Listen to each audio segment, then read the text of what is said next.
that's insightful, authoritative, and at your fingertips.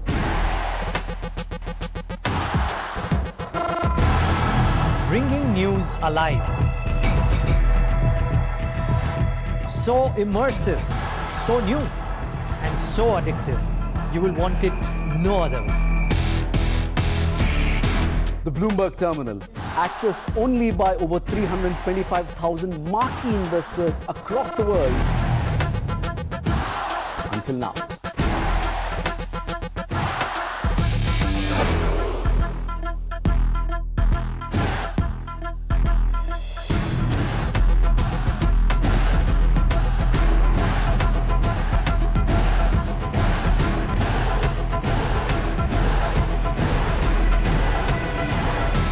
More than just business news, we're news for business people.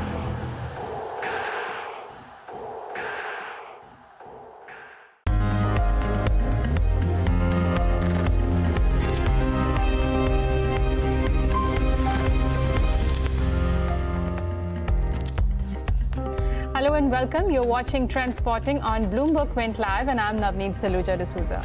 Hi, I'm Agam Akil, and in the next 30 minutes, we'll deep dive into specific trends in the markets to draw our key takeaways and implications for investors. But first, the headlines.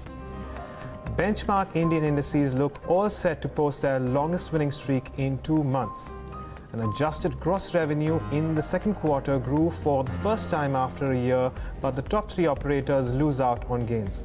And crude prices headed for the 6th weekly gain. The winter session of Parliament will be held from the 15th of December to the 5th of January. All right, let's take a look as to how the markets are trading at this hour. Clearly, it's turning out to be a good day. We've been able to sustain the opening gains, which so far in the last 3 sessions, which we were giving up. So as of now, Nifty is trading around those levels of 10,390. Remember, 10,400 is the mark which everyone's been watching out for. In fact, the options activity today suggested that there's a lot of put riding around the 10,400 strike. Sensex 2 trading in the green with gains of almost 100 points. Bank Nifty also seeing a bit of traction, that is trading with gains of 54 points, and the broader markets are also doing well. In fact, they are marginally outperforming today the benchmark indices. The broader markets have seen gains between 0.5% to 0.6% for the BSE small cap index. Let's also do a check on the advance decline ratio then. So far, it has been in favor of the advances. That's the NSE stats there on your screen, almost 2:1 in favor of the advances.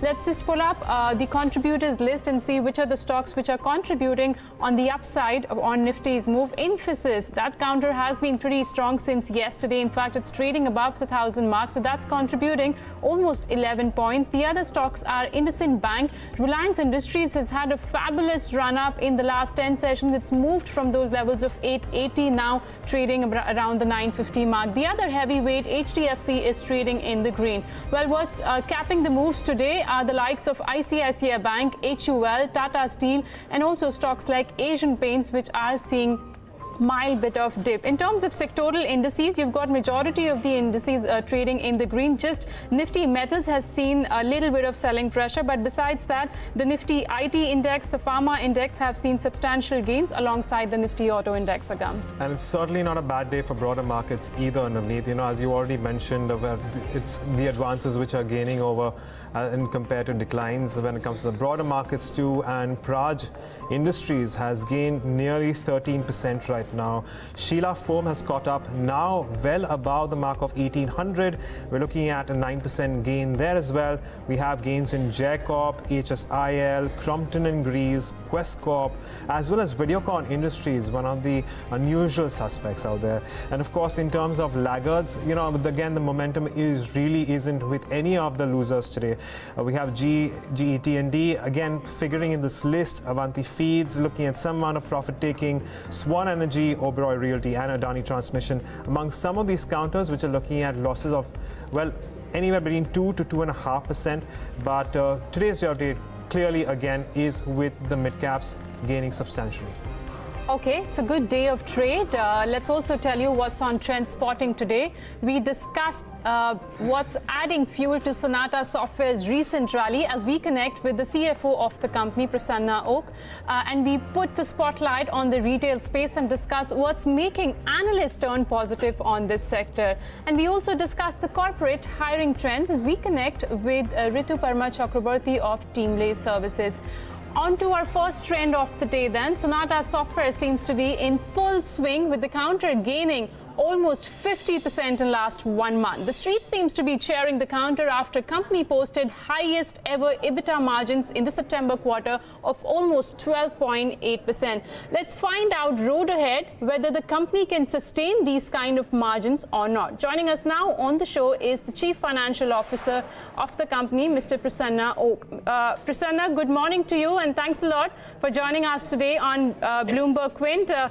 The stock price has seen substantial gains in last 1 month. Before I go on to any specific questions on the developments in the company, I just want to check, is there anything happening? What's the reason? Is there any development that has led to this upside in the stock price? Thanks. I guess it's probably the market recognizing some of the results that have happened. So I think it's been 2 quarters of good growth. We had about 7% the previous quarter, about 11% this quarter. So I think overall, it's probably the market is rewarding on the growth. So there's nothing specific, separate news, etc. Okay, Prasanna, in the technology sector, or rather the technology infrastructure segment specifically, we've been speaking to a lot of your other peers and they suggest that there has been a delay in decision making from clients. Quite clearly, it really hasn't transpired as much for your company, but can you tell us a little more about what you have been hearing from your clients, especially when it comes to this segment? We have been having interactions with the clients, and this is the build-up across the last 2-3 years, where we said that we will have IP-led growth and digital transformation for the clients is of primary importance. So clients are recognizing the fact that we ourselves have our own offering called as Platformation, which enables this digital transformation. And as we have been in touch with the clients and showing them a way, on this growth, we are seeing far more interaction. So we are not really seeing clients shying away on taking decisions or more clients talking to us. We are in fact seeing an appreciation of what we are proposing. And I think that is translating to far more conversions and the conversations and the pipeline. We are not really seeing any delay as such, as you mentioned. Prasanna, the brokerage reports mentioned post the September quarter, there's been a bit of business mix that one has seen, because of which the margins have seen an upward trajectory of almost 12.8%. I want to ask, will these margins sustain? Because I guess you're focusing on high margin business and the focus now is not on the top line, because the domestic business in the September quarter saw a downtick of over 50%. Right. So, Navneet, just to kind of make it clear, there are 2 separate segments that we have. One is the domestic business, and we don't typically measure that on the top line. We measure that on the margins. So even as there has been a decrease in the revenues, we are seeing that there is an uptick in the margin percentage, as also that we managed to hold the absolute numbers. So that's a business we measure on the margins. And one of the reasons for the downtick was one of the orders which got deferred just before September. That has already come in now. So we should see it being back on an even keel and growth as we go ahead. Secondly, that same business is also having far more offerings in terms of the other value-added services that we provide, which means licensing, which means consulting on security aspects. And that is gaining traction from the client. So that is the part of the digital side of the business, or the digital infrastructure services group, as we call it, which is a domestic business. On the other side, which we call as the international business, where we are working across 4 verticals. And those are on the travel side, retail side, distribution side, and the ISV side, along with the horizontals. we are continuing to offer differentiated services in terms of the IPs and the digital transformation that we're talking to our clients about. One of the reasons for the increased margin is that not only have we increased the billability and the utilization, but we are seeing a better realization from the clients in terms of the revenues that we get for the same kind of services and offerings that we have. So that is the reason for the margins. Yes, if we were to look at sustainability, we believe we have a strong story. There's gaining traction with the clients. Clients are buying this. So yeah, and while we don't give forecasts, but we believe that this appreciation would lead to revenues and thereby also an increase in the margins. I don't want any figure or guidance, but just want to check, will you be able to sustain these margins? We believe so in a way that if we look, our EBITDA for the international services business has been in the range of about 20 to 23%.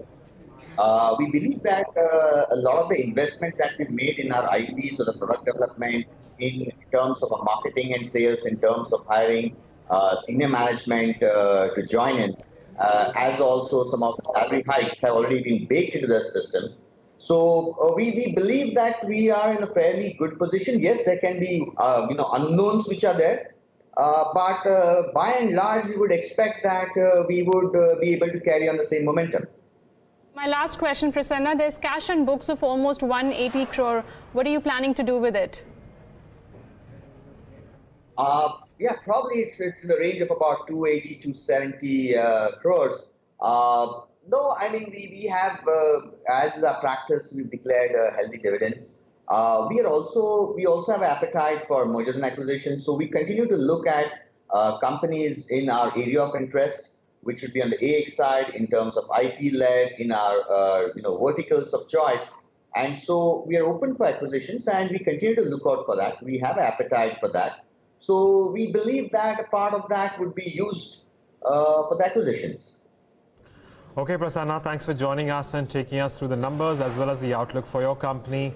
And well, we'll move on to the next trend, and this is, of course, the sector which everyone's been talking about over the course of the week because of the developments in future retail. So the retail sector seems to be picking up a monumental momentum with the Future Group, Kishore Biyani, suggesting that he has put ahead a strategy 3.0, and this strategy involves him not only going ahead and expanding the brick and mortar footprint, but also it also involves getting in your online operations and merging them with your brick and mortar footprint and going ahead with those plans. Of course, a lot has been spoken about this, and to get a better idea of what the future holds when it comes to future retail, as well as, should I say, the future of retail in India. We're in conversation with Abneesh Roy, the Senior Vice President at Edelweiss. Hi Abneesh, thanks for joining us. Well, my first question will have to do with the fact that future retail is looking to expand its number of stores from a little less than 1,000 stores right now to as much as 10,000 stores eventually in the next 4 years. My question is that, are there any execution risks when it comes to this expansion, and do you think that this is a little too ambitious? This is a very good space to be because retail sector in India has seen huge consolidation, and Future Group itself, if you see, last few years has acquired almost 5 players, 5 competitors. So it's a very less crowded market in the organized retail space. Globally, if you see, 7-Eleven kind of format is very successful. If you go to any country outside India, either 7-Eleven or a similar format is present. In India, if you see, no one has that. Companies have tried the neighborhood box small format, but there have been either some mistakes or some fast expansion, or those were ahead of time. But now with that experience available to future retail and global technology companies like Google and Facebook being available, the risks are far lower. Coming back to your question, if you see, future retail is a very low asset light model, and the capex is not done by future retail, it is done by future enterprise. So currently, if you see EBITDA to PAT flow to PBT flow is very high, depreciation is negligible, interest expense is also pretty low, and it's a free cash flow company anyway. So I don't expect any issue in terms of those risks which you highlighted. But in terms of opportunity, I think it's a very, very big opportunity. Abneesh, talking about future groups, the recent tie-ups which they've mentioned, Google will help them identify trends in markets, whereas Facebook will help build communities. But considering the penetration of internet in India, will the advantages play out immediately, or do you think it's going to take some time? Already Jio has changed all that. Now even the common man has access to very good broadband speed. So already India's, I think, internet is already reaching out to 30 crore kind of number already, which is, in India already 30 crore smartphone users are there and 40 crores are connected to internet. So these are very large numbers, and this is the segment which future would anyway want to target.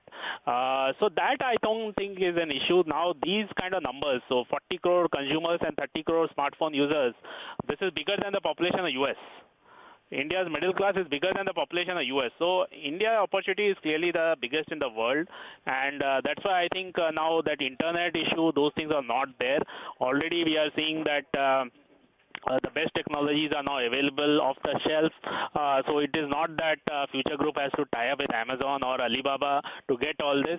And clearly, in that event, Future presented the entire thing, and we also had the India head of Google lay out the entire game plan. So I think it will be from the initial part itself that the benefit should start accruing.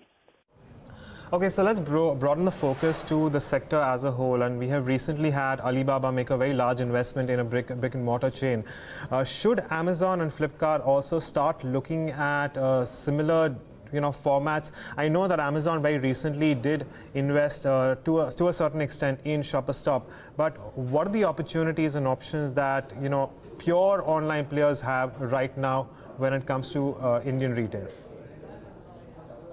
That's already started. So if you see, Amazon has already tied up with ShopperStop in India, and even in US, Amazon bought Whole Foods. So I think the way forward will be that kind of a joint working. So that again shows the extremely high importance of physical retailing. So we have had 3 phases of retail. First was the physical retailing, second one was the e-commerce, and this is the third phase in which both e-commerce and physical retailing work together.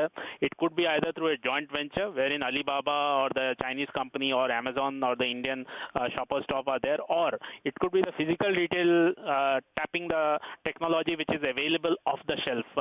So yes, that's the way forward. So if we have seen even Myntra, which is the e-commerce, now opening a lot of stores, physical stores. Similarly, Lenskart, if you see, has got one of the highest number of stores in the eyewear. So already we are seeing examples of that, but it has to go way beyond that. Just e-commerce opening physical stores or physical stores opening e-commerce, that is a very poor example of this entire thing.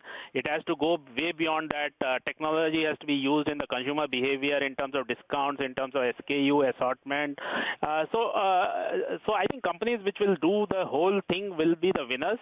Companies which will just do omni, those I think will be left behind. So I think it's an interesting times, and there will be few winners and there will be a lot of I think losers also.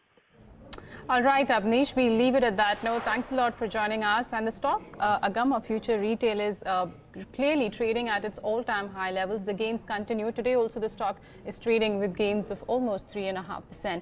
Let's move on to our third trend of the day. Teamlease is the company which is in focus, as it recently got a big endorsement from T. Rowe Price, with the investment house picking up 5% stake in the company. One of the biggest headhunters and job service providers. The firm is also foraying in the education sector by acquiring almost 40% stake in SchoolGuru EduServe, which is an online learning firm. What is the scope and opportunity to grow in the hiring space, and what to do and how the trends look like? Let's ask Rita Chakraborty, co-founder and executive vice president at Teamlease. Hi, ma'am.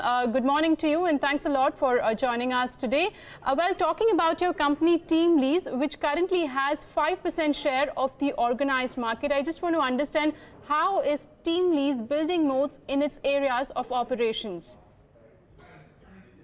I think you must have studied us well enough to know that our focus has been to keep ourselves as diversified as possible when it comes to the expansion in terms of volumes and numbers. And at this point of time, I think we are looking at 67 industries where we have been able to provide staffing solutions.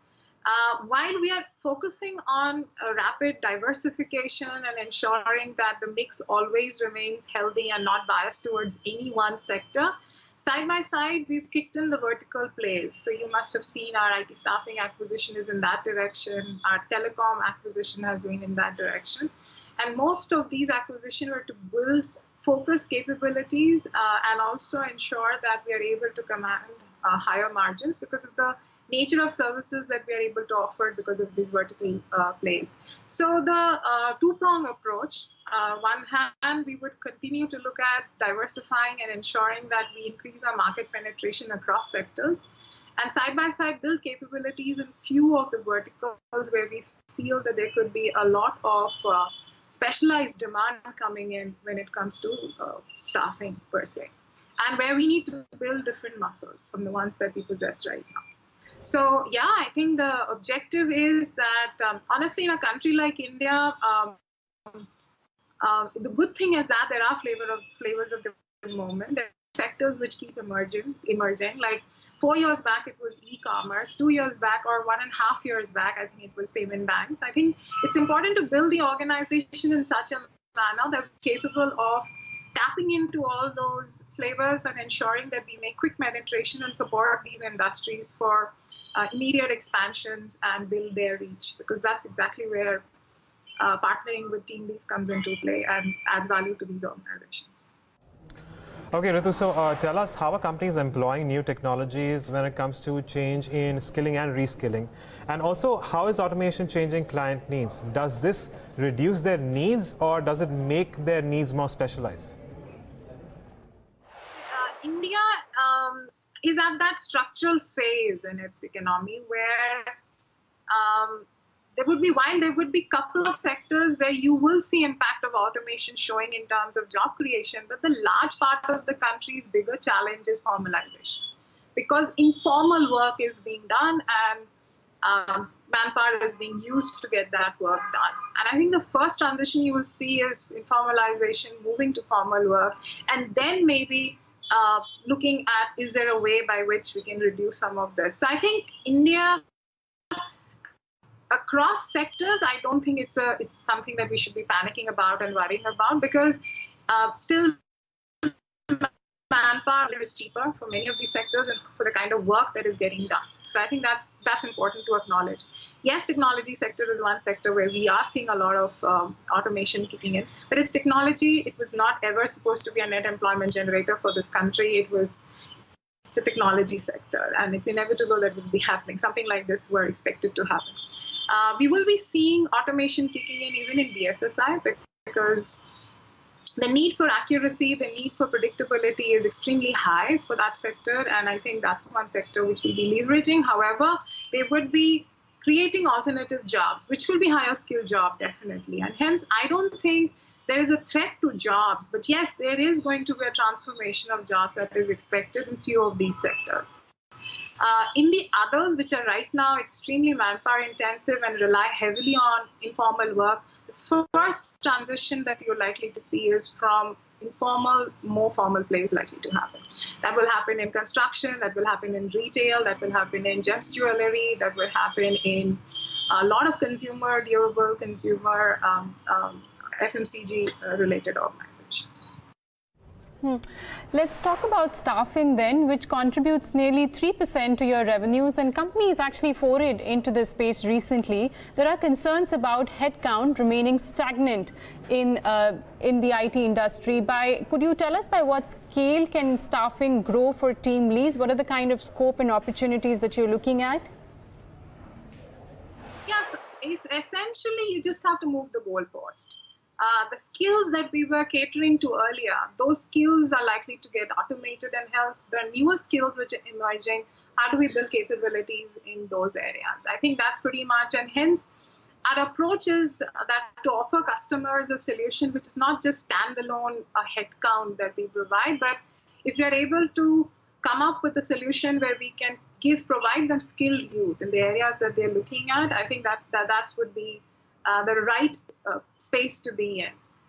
Irrespective, the nature of the job is such, especially in IT, is extremely project driven, and hence the need for temp staffing would remain constant and quite, we're expecting it to actually increase given what's happening right now. But yeah, I think the idea is to create value for the customers in that space right now. The bench model has become archaic, and I think every organization, the services, IT services space has realized that it's not competitive anymore to rely on that kind of model, and hence it's always better to have temp pitch in at such situations for such projects. So that's where the relevance of IT staffing come in. That industry is expected to grow. It's about 3.1 billion in this country. That business is expected to grow about 5.5 billion approximately. And honestly, I believe it's a conservative estimate. It's going to grow 16 to 17%. The entire sector is expected to grow. So yeah, I think it's going to be interesting because the old skills will become probably not more relevant, but the newer roles which are emerging clearly. Ritu, your recent acquisition, SchoolGuru, is also a bit different from what you've gone in for earlier. What's the thought process here when it comes to SchoolGuru? Finally, we are a company which is trying to innovate right at the intersection of the three E's: employment, employability, and education. We understand that in a country like India, where we need to skill millions, trying to do it through a classroom solution is not going to happen. As a matter of fact, India cannot achieve scale with having as many numbers coming out as we should by getting people to classrooms. And hence, we have to figure out a solution where we can enable and equip kids with higher education solutions, which is digitized, which is available to them on their smartphones. And a combination, if you're able to marry MOOCs or a digital online solution with apprenticeship, is honestly a killer app for what we are trying to achieve from a country perspective and an organization perspective. So I think we expect the volume and the need of talent going up in the months and the years to come. And if we are not able to have a population of skilled youth available, it won't work. So honestly, keeping the future in mind, building solutions which creates healthy talent pipeline, not just for us, for the industry per se, is the way to go. And SchoolGuru is an acquisition in that direction. Thanks a lot, Ritu, for joining us today and giving us that outlook on Teamlease, a counter which was in focus this week. On Wednesday, it was up almost 10 to 10.5% after Tiro picked up almost 5% stake in the company. But some bit of cool-off has been seen in today's trader gum. Right. Of course, we're going to be getting you a lot more action from the markets. But with that, it's a wrap on this edition of Trend Spotting. Up next is Hot Money with Darshan Mehta. Stay tuned in.